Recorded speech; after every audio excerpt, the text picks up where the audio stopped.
Welcome to the Revenge Story Times channel. Oh, you didn't know about the Bahamas trip? My sister Sarah's voice dripped with fake concern through the phone. I thought Mom told you. We're all going next month. Mom, Dad, me, and Brian. Someone needs to watch their pets while we're gone, though. Mom said she'd ask you. I stood in my kitchen, gripping my coffee mug so hard I thought it might break. My name is Mitchell, and at 27, I just discovered my entire family had planned a tropical vacation without bothering to include me. What made it worse was hearing about it accidentally during what was supposed to be a casual call with my sister about our mom's upcoming birthday. No, Sarah, Mom hasn't mentioned anything about the Bahamas, I replied, trying to keep my voice steady. Or about pet sitting. Well, you know how she is, Sarah laughed. She probably forgot.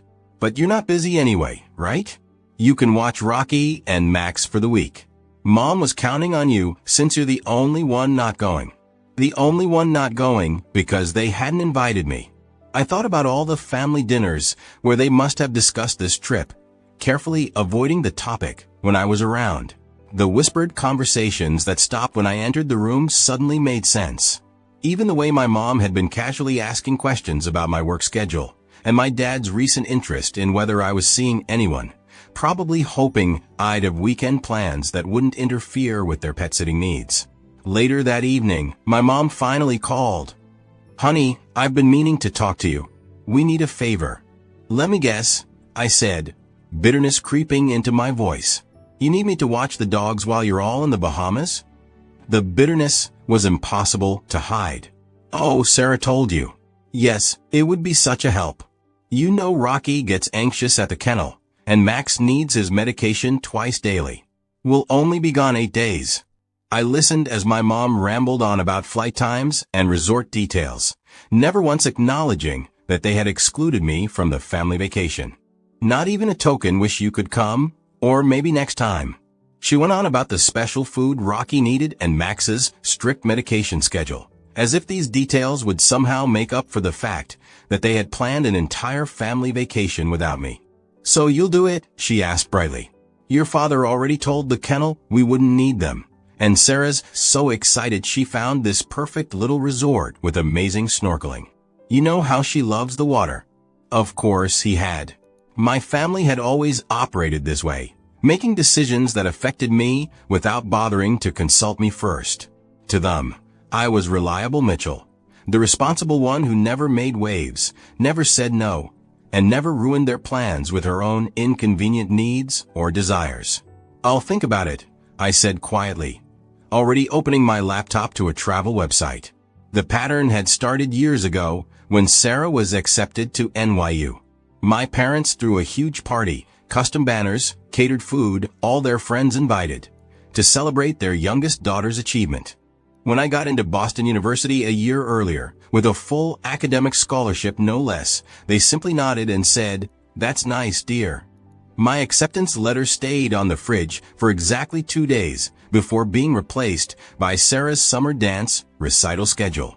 My sister had always been the family star. She was the fun one, the pretty one, the one who could do no wrong. Even when she dropped out of NYU after 2 years to find herself in Europe, my parents supported her adventure, sending her monthly allowances for what they called her self-discovery journey. Meanwhile, I worked 3 jobs through college, graduated summa cum laude, and built a successful career in marketing, all of which earned me the dubious privilege of being the family's reliable backup plan. That evening after my mom's call, I found myself scrolling through travel websites. A particular destination caught my eye, Santorini, a small Greek island I had dreamed of visiting since my college photography class.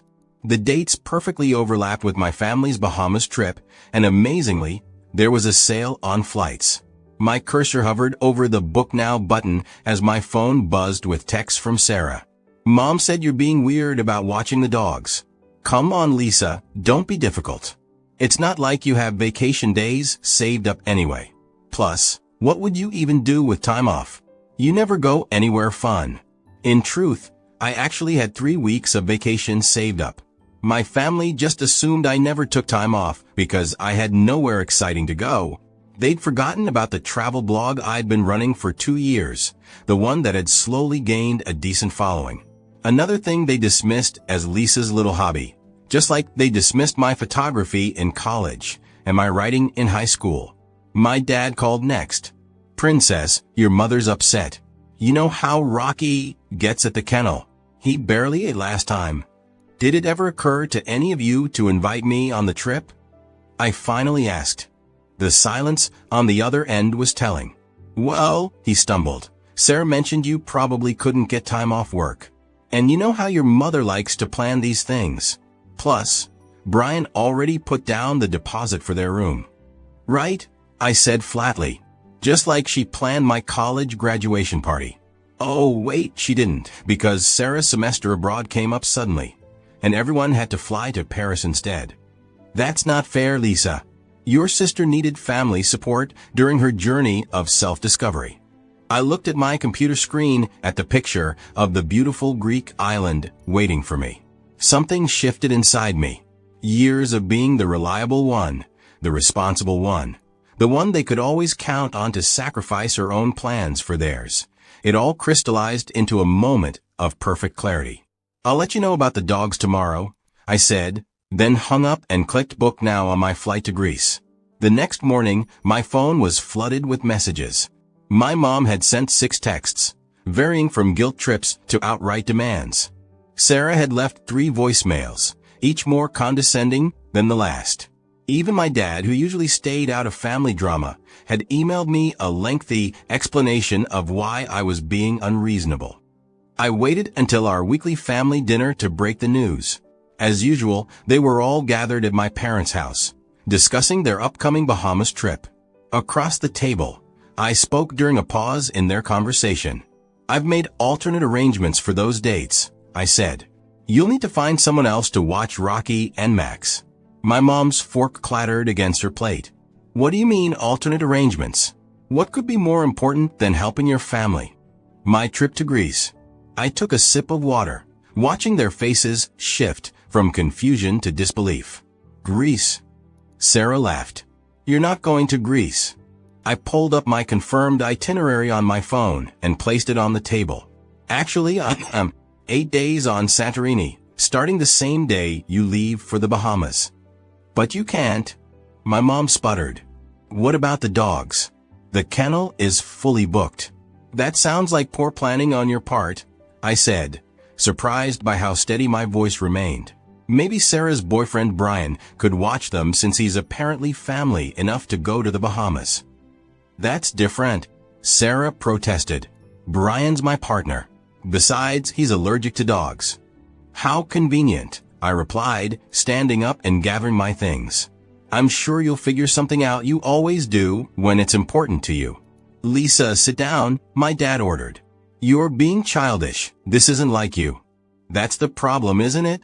You all decided who I was supposed to be. Reliable Lisa, dependable Lisa, always available Lisa. Did it ever occur to any of you that I might want to be included in family vacations? That I might have my own plans, my own life?" The silence around the table was deafening. My mom looked on the verge of tears, while Sarah sat with her mouth hanging open. My dad just stared at his plate, refusing to meet my eyes. "I have to go," I said, heading for the door. "I need to shop for swimsuits. Santorini has some amazing beaches." The fallout was exactly what I expected. My mom launched a full-scale guilt campaign, enlisting every relative who would listen. Aunt Carol called to tell me how selfish I was being. My cousin Rachel sent long texts about family loyalty. Even my grandmother weighed in, though she mostly seemed confused about why I couldn't watch the puppies from Greece. Sarah's approach was more direct. She showed up at my apartment unannounced. "You're only doing this to spite us," she said, barging in without waiting for an invitation. "This isn't like you, Lisa. You've always been the responsible one." "The responsible one?" I repeated. "You mean the convenient one? The one who's supposed to drop everything when the rest of you need something? That's not fair. We appreciate everything you do, really. When was the last time any of you showed that appreciation? When was the last time you included me in family plans instead of just expecting me to fill in the gaps?"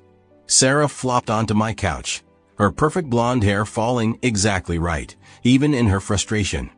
"We didn't think you'd want to come to the Bahamas. You're always so busy with work." "Did you ask me? Did anyone bother to ask if I might want to join my family on vacation?" "Well, no, but nothing. You all made assumptions about my life, my time, my priorities, and you know what? You got so comfortable taking me for granted that you didn't even try to hide your Bahamas plans. That's how little you thought of me." Sarah's face flushed. "Mom and Dad are really upset. They might have to cancel their trip if they can't find someone to watch the dogs." "That sounds like a them problem," I replied, using one of Sarah's favorite phrases back at her. "When did you get so cold?" "I'm not cold, I'm just done being the family doormat." I showed her my travel blog on my phone. "See this? I have followers who actually care about my interests. I have a life outside of being your backup plan." Sarah scrolled through my blog, her expression shifting from dismissal to surprise. "These photos are really good. When did you get into photography?" 3 years ago, not that anyone noticed." The next family dinner was tense. My mom had spread all the pet supplies across the dining room table, like a guilt exhibition. Rocky's special food, Max's medication schedule, their favorite toys. She kept shooting me pointed looks as she explained how complicated their care routine was. "The medication has to be given exactly 12 hours apart," she emphasized, waving Max's pill bottle. "And Rocky needs a special blanket at bedtime or he gets anxious. The kennel just won't understand these things." "I'm sure they will," I replied, serving myself more potatoes. "That's literally their job." My dad cleared his throat. "Princess, we could pay you to watch them, make it worth your while." My Greece tickets were $3,000, Dad non-refundable. Sarah, who'd been unusually quiet since her visit to my apartment, suddenly spoke up. "I looked at Lisa's travel blog last week. Did you guys know she has over 20,000 followers?" My mom barely glanced up from her organization of pet supplies. "That's nice, dear. Now about the dogs." "No, Mom, I'm serious. Look at these photos she took in Montreal last year." Sarah pulled up my blog on her phone. She's actually really good at this. For the first time that evening, my mom actually looked at me. Not through me, not around me, but at me. "You went to Montreal?" "I've been to lots of places. I take short trips whenever I can. I write about them, photograph them. People follow my recommendations about hotels and restaurants." My dad peered at Sarah's phone. "These are professional quality pictures, Lisa. Why didn't you tell us about this?" "I did 3 Thanksgivings ago." You all changed the subject to Sarah's new yoga certification. The silence that followed was heavy with realization. My mom sat down heavily, still clutching Rocky's favorite tennis ball. "We haven't been very good at listening to you, have we?" "No," I said simply, "you haven't. But that doesn't change the fact that we need someone to watch the dogs," she added quickly. And just like that, the moment was gone. I stood up. "I'm going to Santorini, Mom, with or without your blessing. Maybe it's time you all learned what it feels like to have your plans disrupted." As my departure date approached, my family cycled through all 5 stages of grief. My mom moved from denial to anger, calling me ungrateful. My dad tried bargaining, offering to pay for a different trip to Greece when it's more convenient. Sarah oscillated between depression, "You're ruining everything," and acceptance. "Maybe we should have invited you." 2 days before my flight, my mom made one final attempt. She showed up at my apartment with photo albums, pictures of me watching Sarah's dog when she was in Europe, taking care of our childhood pets, being the responsible one.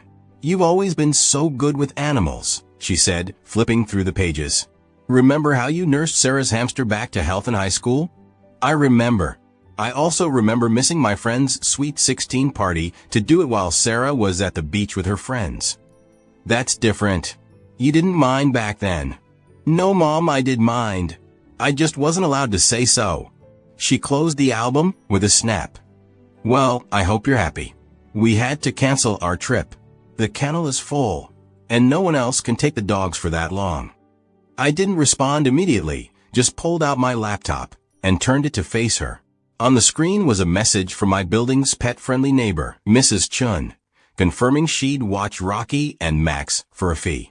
I found you a solution, I said. Mrs. Chun is retired, loves dogs, and lives 2 floors down. She's happy to do it for what you would have paid the kennel. My mom stared at the screen. But why didn't you tell us sooner? Because for once I wanted you all to feel what it's like not to have me as your backup plan, to understand what it feels like when someone disrupts your carefully made plans without considering your feelings. That's rather petty, don't you think? No, Mom, that's rather human. And maybe next time you're planning a family vacation, you'll remember this feeling and think to include your other daughter. The morning of my flight, I woke up to a series of notifications. My mom had tagged me in a social media post, something she'd never done before. It was a picture from my travel blog, one I'd taken in Montreal, with a lengthy caption about how proud she was of her talented daughter and how she couldn't wait to see the beautiful photos from Greece. Sarah texted immediately. Mom's trying to save face with her country club friends. She's telling everyone she helped plan your Greece trip. I wasn't surprised. Image had always been everything to my mom. She'd probably realized that having a daughter with a successful travel blog was something she could brag about at her tennis club. But her attempt at public support didn't erase years of dismissal. My dad dropped by before I left for the airport, awkwardly holding a new camera lens. "Your sister showed me your blog," he said, holding out the lens. "I noticed you mentioned wanting this one for low-light shots. I thought maybe you could use it in Greece." The lens was exactly the one I'd been saving up for. Part of me wanted to refuse it, to show them I didn't need their belated support, but I saw something in my dad's eyes I'd never seen before. Genuine interest in my passion. "Thanks, Dad," I said, accepting the gift. "Want to see some of the shots I plan to get with it?"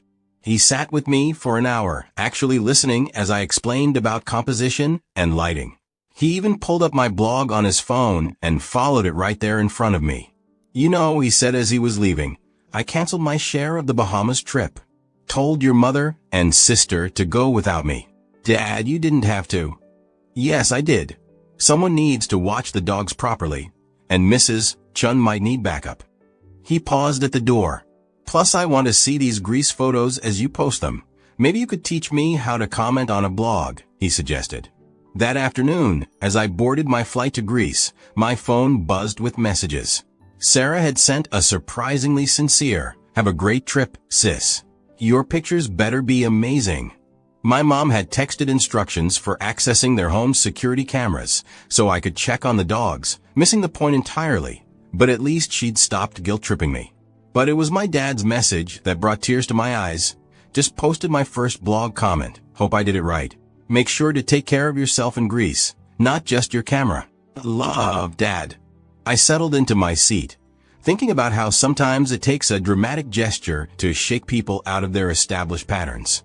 My family had spent years casting me in the role of reliable background character in their story. Maybe now they'd finally seen me step into the spotlight of my own narrative. Santorini was everything I dreamed of and more. Each morning I woke up to spectacular sunrises over the blue-domed churches, spending my days photographing winding cobblestone streets and pristine beaches. My blog followers loved the daily updates, but what surprised me most were the comments from my family. My dad commented on every single post, his typing improving from "beautiful sunset, honey," to actual thoughtful observations about lighting and composition. Sarah shared my posts on her own social media, tagging me with messages like, "Look what my amazing sister is doing," a complete turnaround from her usual competitiveness. My mom, however, took a different approach. She called daily with updates about the dogs, as if trying to remind me of what I'd left behind.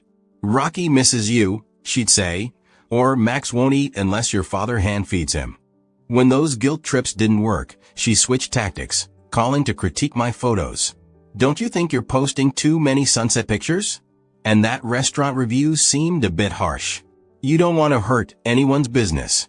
One evening, sitting at a cliffside cafe, I got an unexpected call from Mrs. Chun. "Your mother has been here 6 times today," she said, sounding amused. "She brings coffee and asks endless questions about my pet-sitting experience.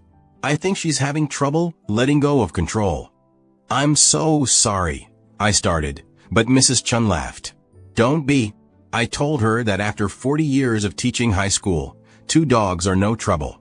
She didn't like that much. That same night, my dad sent me a private message. Your mother booked herself into a hotel for the remainder of their Bahamas trip. Says she can't enjoy herself knowing strangers are watching her dogs. Sarah's pretty upset about it. I felt a momentary pang of guilt, but then remembered all the times my plans, my needs, my desires had been dismissed for the sake of family harmony. My mom's choice to ruin her own vacation wasn't my responsibility. Instead of cutting my trip short or apologizing, I posted more photos. I wrote about solo female travel, about breaking free from family expectations, about finding your own path. The response was overwhelming. Hundreds of comments from people sharing similar stories, thanking me for inspiring them to stand up for themselves. My blog following doubled, then tripled. A travel magazine reached out about featuring my Greece photos. Sarah called to tell me that her yoga students were all following my journey, asking when I'd come teach a photography workshop at her studio. You know what's funny, she said, I always thought I was the brave one, going to Europe to find myself. But you're the one who really did it. You found yourself right under our noses, and we were too busy with our own drama to notice. On my last night in Greece, I sat on my hotel balcony uploading photos when my mom sent a surprising message.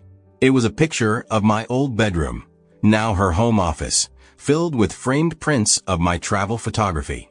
I had your best shots professionally framed, she wrote. Thought they deserved better than my social media reposts. Below that was a longer message. I've been doing a lot of thinking while you've been gone. Your dad pointed out something I didn't want to hear, that we've taken you for granted for so long. We forgot you had dreams of your own.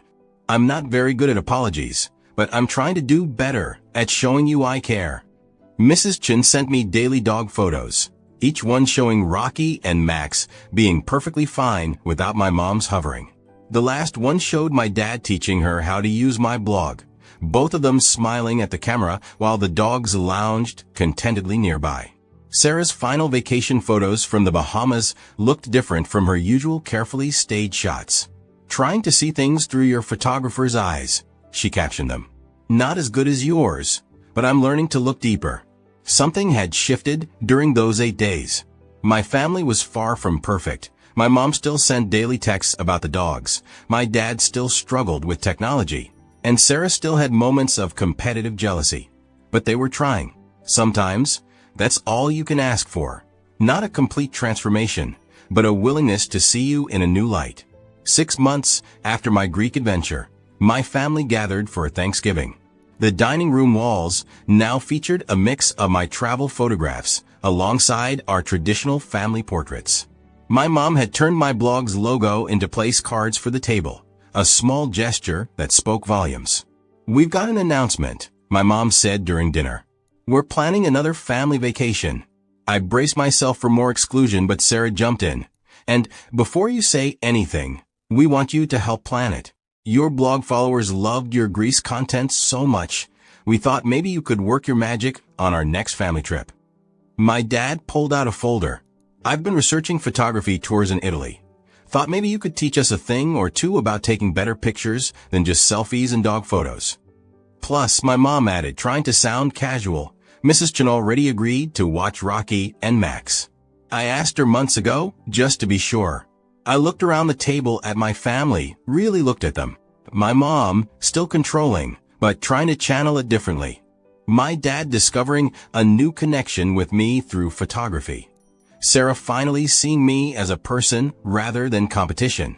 Italy sounds perfect, I said, pulling out my phone to show them some initial ideas. But this time, I'm handling the itinerary. Wouldn't have it any other way, my dad smiled. After all, you're the expert now. Thank you for listening.